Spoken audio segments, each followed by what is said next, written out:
All right. The Okay. clock is ticking and it's accurately 3 o'clock. So let's start our famous Seidat webinars. Uh, Today we have a very interesting topic. We are going to discuss about how to make your venue or your hotel even more accessible, and what is the meaning or the kind of thing the why you should invest in accessible uh, in a two different categories: the physical accessibility and also the digital accessibility. And then, like we as I say that we are a company who is very focused on the sales processes and modernizing the hotel and the mice business. So that's why we are also discussing about that. What is the state of your current materials, and are they ready also for the kind of an accessible angle? Today we have two guests. Let's see. I need to also jump to my presentation mode now. Welcome, Santeri and Tero. And Hello, hello. Hello. a little bit about myself. I will start. So I'm currently a CEO of Seidat. So there is a mistake in in our data but I started to as a new CEO of 1st of April. So we will update the materials for the next one. But and also the one very interesting part of Seidat that we are now turning to the AI era and transferring Seidat as some kind of an AI first company where everything is starting by using and prompting and fully automated material creation, sharing, and the management board, and also the presenting. So the AI is also transforming the traditional Seidat business. But we are gonna arrange a lot of webinars at the future also related to the AI and how it's affecting to the hospitality and how our company is also transforming. But that's it enough for me. So Santeri, tell a couple of words about you. Yeah, thanks, Teemu. Nice to be here. I'm the customer success manager here over at Q Factory, and in particular the Equal team, which focuses on helping our clients reach their accessibility goals. And I'm sort of more on the commercial side, helping our customers get what they need in terms of accessibility in the right time, so to say. Whereas Tero, who I'm accompanied by, is working on the consultancy side. Welcome, Santeri, and a few words about you, Tero, also. Okay, thank you. So my name is Tero Pesonen. I'm the lead accessibility strategist here at Q Factory and Santeri's colleague in our Equal services team. When Santeri works more with the customer side of our business, they work more on the actual production side. So I help our customers build accessible services and products. I also help them understand if they have any accessibility issues with their existing materials or products, and then we can find together ways to improve and amend those issues. So I'm more on the hands-on side, and then work together with Santeri, with our customers. So thank you. Nice to meet you, Tero. A couple of words also about the company which you are presenting. So I believe that the Q Factory is one of the leading software development company in Nordics. I read like that you have something like 600 employees currently. Yeah, we consist of this Q Factory, which mostly focuses on software testing, quality assurance, test automation, and also accessibility. And then in addition to that, our sort of group of companies also includes Codeman, which then has more focus on software development side. But yeah, we are a fairly large bunch of consultants here. And also, in my understanding, quite famous and trusted when we're talking about accessibility. Yeah, absolutely. We are to brag here. We are running the sort of biggest accessibility event that there is in Finland, together with our partners, which annually I think we have around 1,000 visitors in that event, or something in that ballpark. So I think we are very trusted and sort of known in the accessibility field.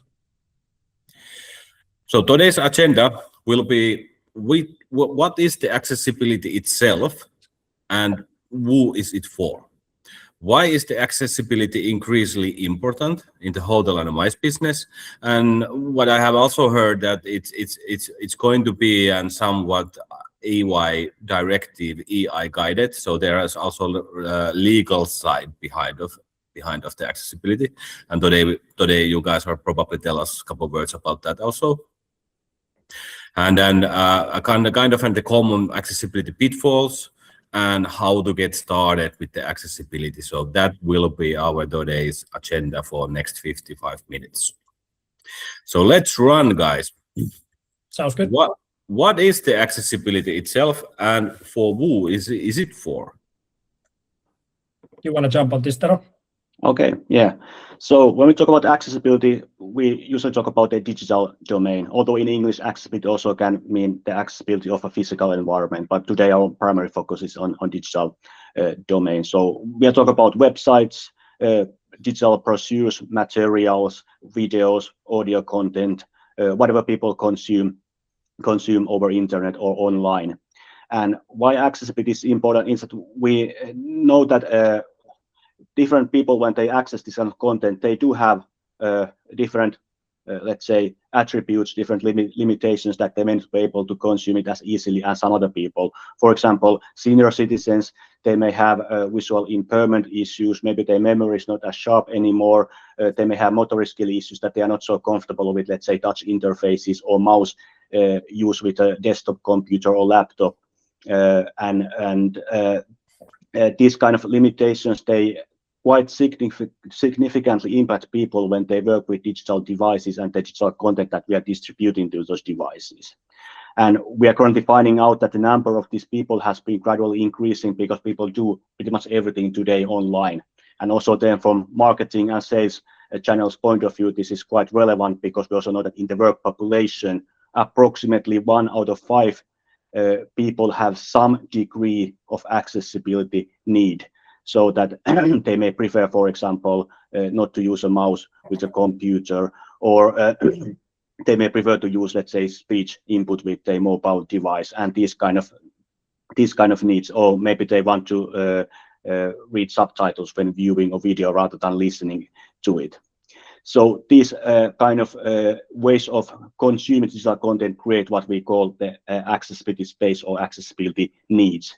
And as mentioned, it has to do with every form of digital content that we are producing today. And there was a quick question about legislation. This is also something that legislators have started to pay increasing attention to. Today in Europe, in North America, it's more about the public sector services that are now subjected to more rigorous accessibility requirements. But we see that legislation is generally expanding globally, so we can expect that in future also private sector will be increasingly subjected to accessibility requirements. That would be a quick summary of what we talk about when we deal with accessibility. Well, okay. So for my side, it's quite easy to understand the physical part. So it needs to be accessible if I have a roller chair or I have some limited visibility or that kind of personal challenges. So it's easy to understand.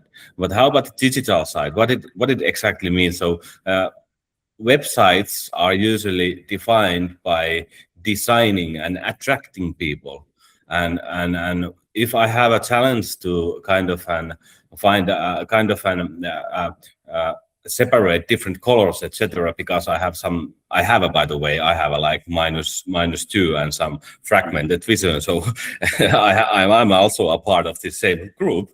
But does it mean that I need to start thinking that I need to change everything in the website?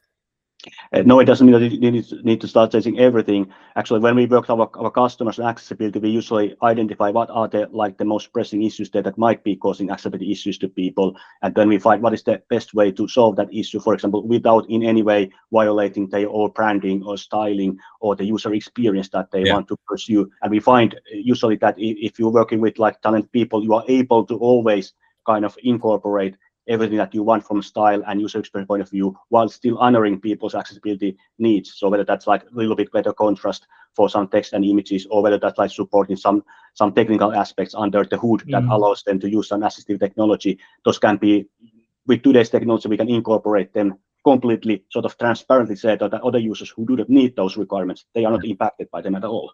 So, in other words, you don't have to do a lot of work there yourself, and you can still be fully accessible. Yeah, so there are kind of different profiles, different kind of persona which has a different kind of limitations, but we can still serve them all. Yeah, that's exactly the point. And the 3 people that you see here, these actually, the names have been changed, the images have been changed, but these are 3 people that just our own team happens to know outside our own immediate work sphere. So these people are quite common in the population, and you don't necessarily see them from, let's say, customer data, or if you walk to these people on the street, they can be very profitable demographic for you, but you don't know that they actually do have accessibility needs, and they are working with those needs all the time when they are dealing with online content. And if you are able to serve them better than, let's say, your competitors, then okay, they will come back to you, they will give their business to you, and these are the kind of people that I would like to serve if I were a commercial provider. So this is a kind of quite common misconception that their accessibility, they are just some very limited certain kind of group of people who are not necessarily working or who are not consuming, but that's not true at all. Even in our own team, we have almost all of us have some accessibility needs, and we are like IT professionals, and we are consumers and so forth. So it's a really large demographic. I can pretty much sit in the same group with Tapio to relate with him.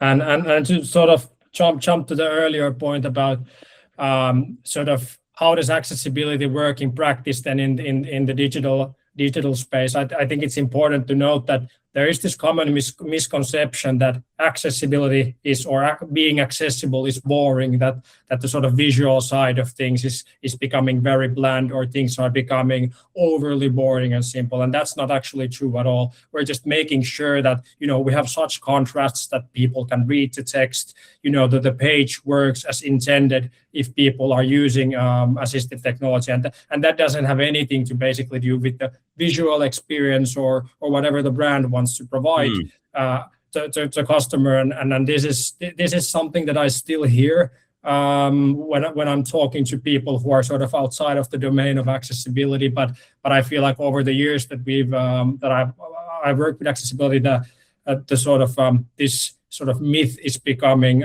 sort of less and less prevalent in the discussions. But just wanted to put that out there as an addition. Good point. Me as a businessman, I have been running several SaaS companies in a year in a field of technology, and I have also always think about a little bit about the accessibility, so that our materials and the website should be accessible for everybody. But why it should be important for especially the hotels and the hotel hospitality landscape. And we have gathered together with the Q Factor some relevant figures and numbers to highlight that the real business impact. And what we have found out is that it's nearly 20% of the global population, so 1.6 million people has some degree of disability. This is huge. Yeah. It's and it might seem counterintuitive at first when you think about, well, I don't know that many people who would fit into this group. But as Tero mentioned, and as you just showed the slide, for instance, there is no way for us to tell necessarily if someone has lower vision, for instance. And as we know, the average length of human life is getting longer and longer. But I think the technology is necessarily not keeping up with how to improve our vision. So that is sort of also an angle you could think about here. But yeah, this is, and it's actually like, it's not only like sort of 20% of the whole population. So yeah, the situation must be much better in Europe or UK, US, but actually the figures, the percentage figures of the population are more or less the same, regardless of if you look at the whole world or just sort of narrow down in the global north, for instance. Globally, the people with disabilities control over 18.3 million in annual disposable income. That's a lot of money. And North America and Europe alone is accounting for over 2.6 trillion. So there is a really huge business opportunity. Yeah, and I mean it's like this is for I don't know, for us this feels sort of self-evident, but what we often notice still in the discussions is that people are thinking that people with disabilities are, as I think Tero mentioned earlier, like some sort of separate group of people that are not economically sort of participating in the society, but this is not true at all. So and here we have some figures, some figures that are sort of testament to that purchasing power that this group holds. Can I would you also also, like to comment an anecdotal evidence from our previous employer, because the company had, let's say, approximately 600 employees. So whenever we had a company event or something where we had to hire a venue, go to the CEO made sure that everything was completely accessible, both digital and physical, because he knew that there was a notable number of people who had some degree of accessibility requirement. So that actually set the level for the entire 600. And how large is that purchasing power when that group comes to somewhere and when that venue purchases? So that kind of extrapolates the effect very easily. Yeah, that is exactly a competitive advance. It's a competitive factor. So if you would invest at least a minimum viable amount, probably money and time and resources to keep your materials accessibility and also the physical accessibility, it could give you a competitive factor when you are competing against other venues and other hotels. So that's a great point. What do you think about this? So product designed with accessibility in mind can reach full time as many customers as those that are not. So it's like hard for me as a businessman. It would be hard to believe that it's a 4x many of potential lesser customers or mice customers, but it might be.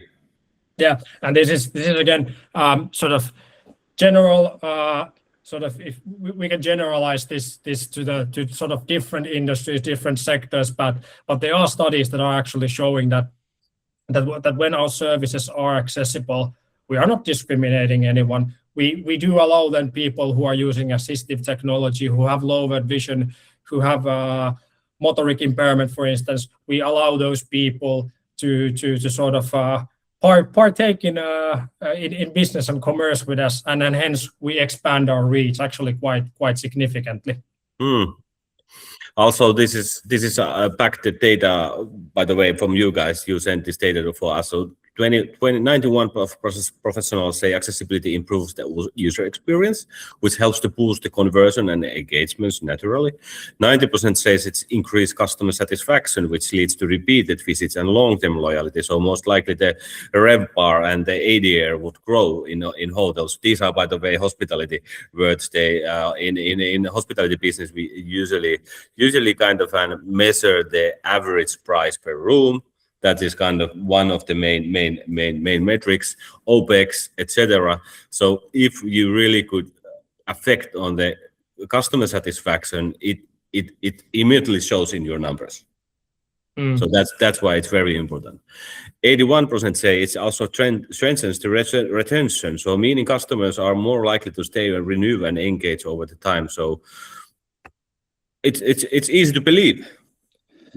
Yeah, and it's like you might look at these numbers and think like, well, how does sort of accessibility play into this and allowing different sort of individuals to use our service more fluently, but at the end of the day, this is I would say this is only about good usability. Like accessibility is a driver for good usability, and it is a side product of good usability. Hence we can we witness, for instance, better conversion percentages in web stores, or we can gain more engagement just simply because our digital assets are more usable. Yeah, that's something that some of our customers are kind of perceiving also accessibility as a kind of toolbox to build good usability. And then, by the way, you also are fully accessible now digitally, but it kind of gives you those ready-made solutions how to just improve usability for everyone, because we see that these solutions are quite universal in many cases. So that's also one approach that our customers are now increasingly thinking. I have here one exact real case study. So the value of the purple pound in the tourism industry. So the purple pound means that how much the consumers have a spending power per household with the disabled individuals. So 16.1 million disabled people in the UK market, 14.6 billion annual value into the purple pound, and which means 4.3 extra nights per stay for disabled inbound visitor in average. Yeah, so if I would summarize this study a bit, so there's this Purple Bond organization in UK, which is basically looking at the sort of economic situation of households with disabled individuals. And as we can see, I mentioned earlier that we are also in UK looking at around 20% of population that are disabled, and I think UK has around 70 million people, so that should check out with my quick math. But sort of the interesting part here, in my opinion, is the part about extra nights. So this is basically when you're looking at inbound visitors to UK from foreign countries. So this means that people with disabilities are actually likely to stay longer when they do come and visit. And also another thing that is not mentioned here is that they're actually also spending a bit more on average than the, let's say, non-disabled people or sort of the sort of full group of people. So this is I think a good testament to the fact that serving people with disabilities, catering for them, it's not a goodwill. It's not only goodwill, but it's actually also economically very viable. It's totally easy to believe. How to meet? So we have now discussed about the awareness. We have raised the awareness of the importance of the accessibility. We have talked about the different kind of personas, which is easy to relate, and then also the business value if you would invest or spend some time to look a little bit closer about your current venue or your current hotel group's current accessibility level. But how to meet these requirements? Yeah, so some people often ask, so what does it then mean to be accessible? What do we actually need to do, and who decides what actually accessible? So there actually exists a set of international standards that define accessibility for digital content. So it's not, you don't have to rely on some individual's personal opinion or subjective experience only, but you can kind of rely on a set of agreed on rules, what is required of a website or a digital brochure or a presentation, so that it is actually accessible. Is there some kind of authentication or a certificate if you meet these requirements? Yeah, so you can, for example, what we do with a lot of our customers, we, for example, validate their content against these international standards that exist, and then they can, for example, put a statement on their website where they can tell that we meet these certain accessibility criteria, and therefore we have kind of done that work, and we can promise that at least according to them, we are fully accessible. So even the person who doesn't have that experience themselves, they can kind of rely on those and then tell that, okay, we have done this kind of work, and you should be able to operate with our content. So if you look a little bit deeper about the digital part of the site, so not the physical, the digital, these are kind of, I believe, the main topics that you should look on. So what I should do when I start creating or iterating the websites or my marketing materials, PDFs, proposals. So what are the kind of the first things to do? Yeah, so actually the following up slides here, we have put a few examples of some of the most impactful and the most important things that come from those standards. But basically, anything, if you are running a website, then that website itself can be subjected to this kind of accessibility work, or if you are providing documents or, let's say, presentations, brochures, those two. So here in the first part, we have here a screenshot. It is from a website called Visit Rovaniemi that actually a provider that we have worked together with, and when they refreshed their entire branding and website, they actually did it accessibility first. And we have used it as an example of how kind of fresh and modern they look. Is they use a lot of animation as a means of storytelling when they advertise certain services by the companies that they work with, and they are highly kind of engaging, highly modern, but still they are highly accessible also, and used as an example how you don't have to make any compromises to the general user experience or the visual experience and you can still be fully accessible when it comes to contrast, when it comes to, for example, support for assistive technologies, different ways of using the content. They have all those built in there, but the people who do not need that support, they don't notice anything. It's just a normal, very high quality marketing website, and that's kind of the modern accessibility approach that it exposes the people who need it, but others don't need to be bothered with it. How about the videos and the audio content? So, for example, that's something that we now see increasingly a lot of our customers doing, that they kind of, even though in this kind of marketing video also there's a narrator who talks about this, but they have, for example, made sure that they have added subtitles also there, so that they respect the case where you, for example, want to look at this material without hearing the audio, even if you have nothing wrong with your hearing. But even if you do, you can still kind of choose yourself how you consume this content, and they kind of respect that, and we see that users respond to that very positively. So it's an example of adding subtitles always to a video material, for example. Kind of small, but very, very huge impact. Yes, exactly. Okay, and the colors and contracts as an example. Yeah, we already talked about those. So here, yeah, we did. Sorry. That's an example on the left where you can see where the color and contrast are not necessarily quite so good. So we can see a dark text on a dark background, then a white text on a very, very bright light background. This would fail some of those accessibility standards that we talk about, but I also feel that this is also subjectively not as good on the left hand side versus what the Visit Rovaniemi is doing on their website, for example. So the idea that these kind of concept requirements, they don't really restrict you in any way. And when they do fail, I feel that often I would have wanted to improve that anyway, even if I didn't have an accessibility requirements. And also there is possibility to kind of use these readers like Speech Weaver and different kind of readers which help to understand the page and the information. Yes, so this is because the Visit Rovaniemi is fully accessible website. Here's a screenshot of assistive technology being used in practice. So this is called a screen reader, where the user can hear everything that you see written on text here. So they can use this website simply by listening to the content. And here they can access all the content here that a normal visual user with a mouse and keyboard could also access. And the website describes itself in a standardized manner to them. And then they can interact with this and learn all the information that is there, just like sighted users can. And other users who do not need this support, they don't notice it and it's not exposed to them. So this is a good way of showing what accessibility means in practice when the website is fully accessible. What it would exactly mean in kind of a concrete life. So if I want to now to look a little bit deeper about the accessibility, and I will have a discussion with my marketing manager and marketing team that, hey, is our current site accessible? Have you think this through? And what we would offer, like where we would start, how much it would cost, how much it would take time, how much I would invest in my own resources to run through kind of an accessibility check to my website.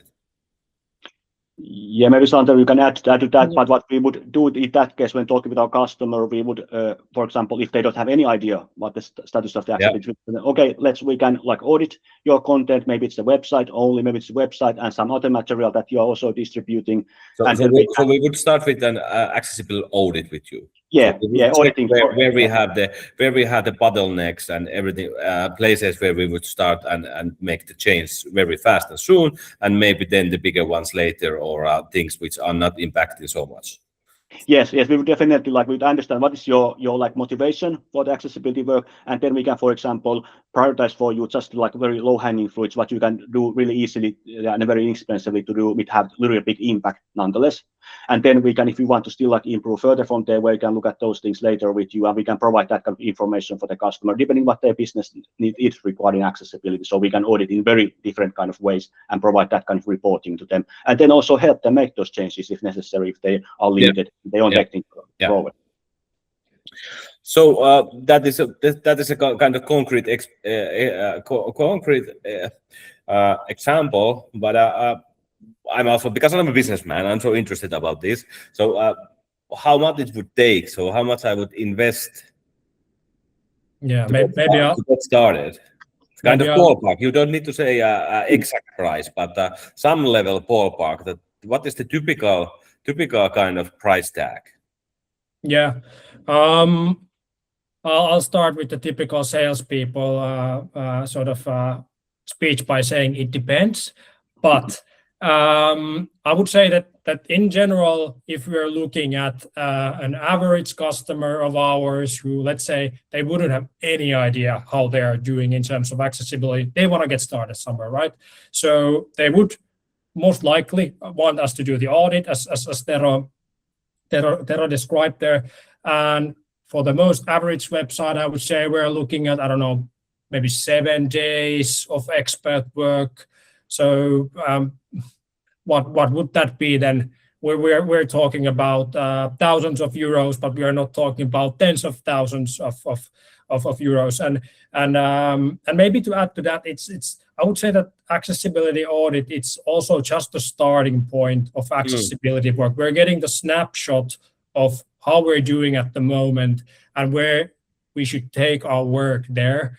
But it still provides a lot of value for organizations because in our case we also provide them like very, very hands-on instructions on how they can then carry out those remediations or can amend the service, so that if they have talented software developers, they can just take the materials we have provided them and start working on the issues by themselves. Or as Tero mentioned, we can also jump on the call with them or have workshops where we're actually working together through those. But I would say that the sort of bar or the entry level of getting started with accessibility work, that is very low in my opinion in terms of skill required and money required. But obviously this is also a sort of a game where you can build endless amount of expertise and maturity in the organization, which then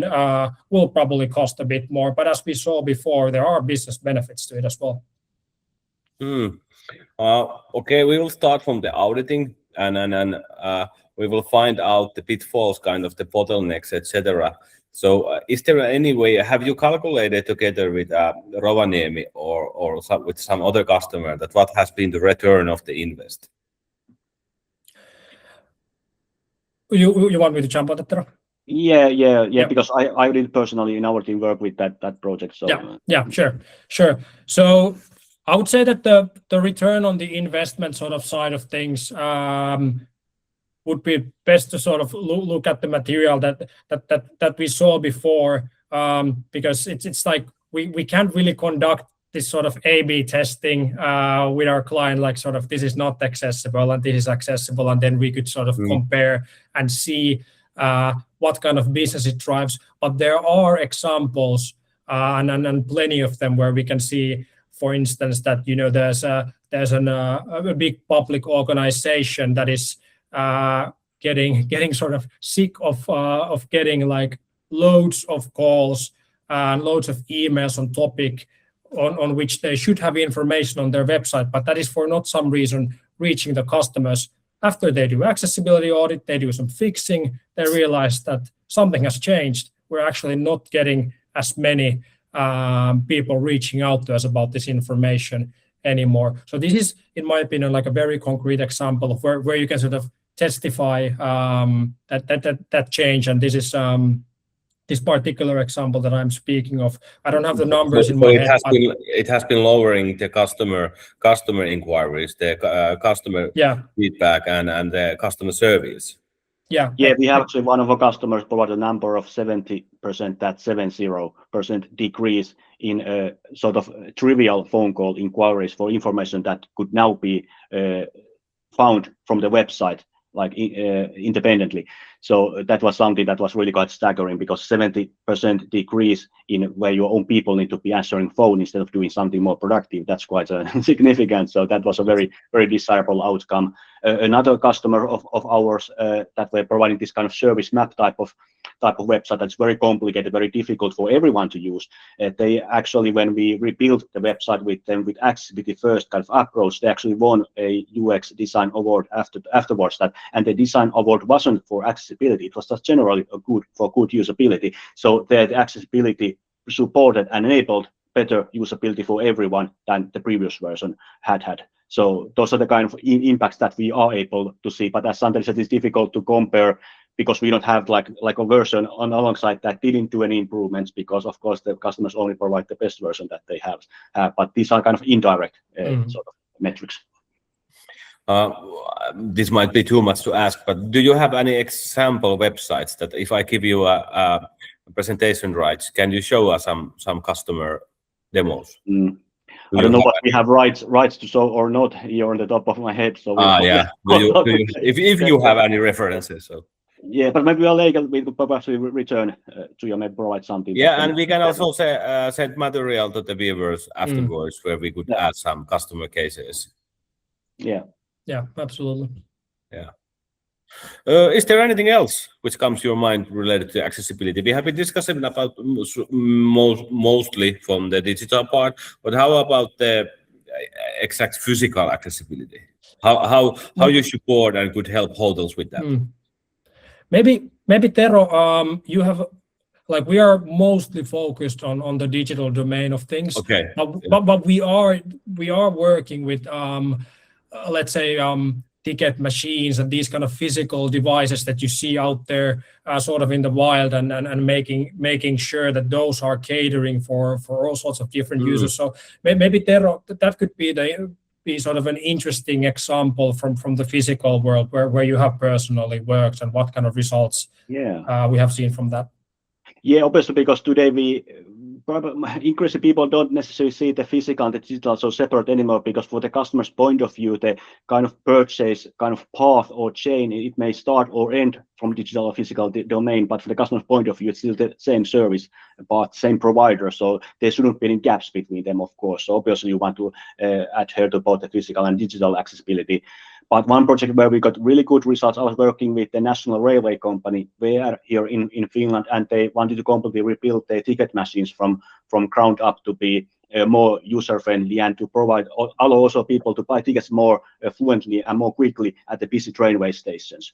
So we built it from accessibility first point of view, and the user feedback was excellent. Before, the old machine got something like 2 out of 5 rating for average users. Now it was 4 point something out of 5 rating, and they have been now serving those a number of years already here in Finland at railway stations. They have been very, very good welcome. So there were also some physical aspects there that we have to take into account. For example, if a person is in a wheelchair, can they still reach to the touch screen in the correct way, and can they operate something there correctly? And what about like the contrast of the screen, and whatever if there's a lot of like a backlight and so forth things. But still, a lot of things came from the digital user interface. Actually, it was still the dominating factor there. But this is kind of the combination, I think, is the important thing, that the physical and digital are no longer completely separate domains, but they provide the same customer path in a sense. Yeah, and I could see this sort of a case also, like if there's someone here listening who's from the sort of hotel world, there's these different interfaces and screen and machines in the hotel lobbies that should be interactable with anyone, regardless of whether they are sitting in wheelchair or what kind of vision they have, etc. So I think this sort of a case is also relevant in that sort of thinking as well. Let's go a little bit about the legal side. So what is this European Accessibility Act? Can you tell a little bit about that? Yeah, so the Accessibility Act is a European-wide directive, and it compels all the member states. Primarily, it concerns with public sector provided services, but there are also some private sector providers, like for example, web stores. And then if you are providing some scheduled, like bus or other this kind of transport services, then those may be also subject to some of the accessibility requirements. But what it then does, it actually standardizes what accessibility means in Europe, what it means to be an accessible website, what it means to be an accessible digital presentation or PDF document or whatever. And those are clear criteria that everyone agrees on. And then if you conform those criteria in one part of Europe, you are automatically accessible, or let's say conformant in other parts too, and then it's not like a subjective opinion of someone. You can rely on that information that yes, I am actually now accessible. And because that then is based on a global international accessibility standard, it also means that you are probably very close to North American accessibility legislation as well, because the requirements are really, really similar. So that gives a really good sort of baseline to build on, and then you can sort of rely on a standardized approach to accessibility. So you are not dependent on some individual user's opinion. Interesting. For me, I see that there is a clear point behind of EY. So keeping the services and the facilities and the venues kind of and the exact infrastructure accessible all of us. Yeah, exactly. And when I have been previously working in the North American market, for example, there from travel industry point of view, the senior citizens are a very important demographic. And they now have an increase in expectations also because they've got used to that some of their local travel providers, for example, are fully accessible. So when they come to Europe, for example, and they book hotels or venues or trips or services, they may take that as self-granted that, of course, these are accessible for me because they were so at home too. And then if the local provider doesn't have that support, then that will be like a really negative thing, really big barrier for them. So that's something that increasing the local also businesses have now started taking the account, and we are talk about the Visit Rovaniemi example. That was also one of their motivators, that because they have so large international reach, they have to be able to kind of meet those requirements that Australians or Canadians already take for granted. Yeah, exactly. I got an idea. Let's do a kind of short white paper for hospitality. So what the accessibility actually means, what are the benefits and requirements, and how to get the kind of certificate, etc. So kind of an easy to read short white paper for hotels. Yeah, that would be that would be helpful and easy to get kind of an fast understanding that hey, this is something that maybe we should think about a little bit closer. Yeah, absolutely. Is there, guys, anything else? Probably it's easy to get contact to you through your email or phone calls. I believe also that you have a web forms or other kind of way to get contact to you from the Q-Factor site. Yeah, absolutely. You can find us from the Q-Factor site or reach directly to us via phone or email or whatever suits you best. We are here to help. Thank you. Did we miss anything? Next time I'm gonna tell a little bit about a couple words about Seidat. I have a couple of slides for that. But is there anything that you want to add related to the accessibility, especially for the hotels? On my part, at least, I would just like to say thank you for having us over. This has been fun and a good conversation. Interesting to talk about these things from sort of the travel industry hotel perspective of things. So yeah, once again, thanks for having us over, but nothing to add from my part at least. Yeah, I do agree with Santeri. I think we have covered all the important points of view and topics, and very interesting topic area. So thank you for having us and hosting us. Thank you both. And next time I'm going to have a couple slides about Seidat until we go to the questions. We as a Seidat, we are a sales presentation platform designed for the hospitality, as modernizing the current sales process and how to present exactly how you run your meetings, how you send your presentations, how you do follow-ups, and automate your proposals. So that's why I also wanted to have a discuss with you guys, because the accessibility has a part in it. The hospitality industry is living with the look and feeling and the atmosphere. They are not selling walls, they are selling experiences, but it doesn't mean that they could not take the accessibility seriously, and it doesn't break down your brand or your luxury feeling. It just makes it more accessible for everybody. And in our platform, it's Seidat is designed that we can make it brand settings there. We can build that kind of an theme for your presentations that they are already accessible. And together with Q-Factory, we can have like accessibility templates, and those templates could be ready to use for you in your sales and your presentations, and you don't need to worry about the accessibility because it's already in the template. So that these kind of opportunities we have a future with Seidat. And when we are also transforming to the AI era, and what it means that at future you are not going to do your presentations. AI will do your presentations. But it also means that AI might be thinking about a little bit differently and not taking care of the accessibility. So in Seidat, we are gonna build an AI automated presentation creation, and in that setup, we will also train the model to understand that it should be serving for all of us, not just only the 80% of people, which doesn't have any limitations. So it will be serving the 100%, and that's something that we are going to discuss together with Q Factory at the future when we are implementing the AI tools to say that they will be also accessible.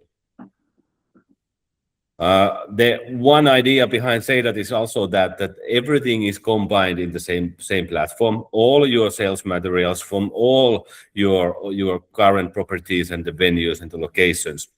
It's easy to manage those, keep everything on the track, and when you are sending materials from Seidat, you are not sending any more materials as a part of your email or a attached file. You send links. Seidat is always a one link which is tailored for the customer need. It's easy to read, easy to see kind of the atmosphere and the experience, but it's also trackable.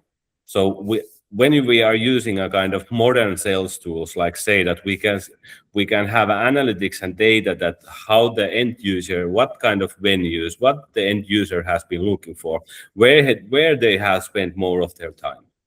So this is the reason that I wanted to have a webinar with you guys, with Q Factory professionals about the accessibility, and to say that can fully support of your next move when you are moving hopefully towards the accessibility and taking and considering that should I change something in our current materials and in my current sales process, that it could be accessible for everybody. Thank you. I think so. The next webinar will be, is Evert there, our marketing manager? Yes. Hello, Evert. I think so that our next webinar will be in 2 weeks, or Yeah. Related to the sales. So please join. Keep us in the loop, and we will try to send reminders about upcoming webinars. So it would be so nice to see you there. And thank you, Tero, and thank you, Sander. It was so great to discuss you about accessibility. We are going to send all the materials, all the webinars listeners, and also let's do the white papers, which would be very, very helpful for the holders. Yeah, absolutely. Yeah, certainly. Thank you. Have a great week. Okay. Rest of the week. Bye-bye. Bye-bye. Bye.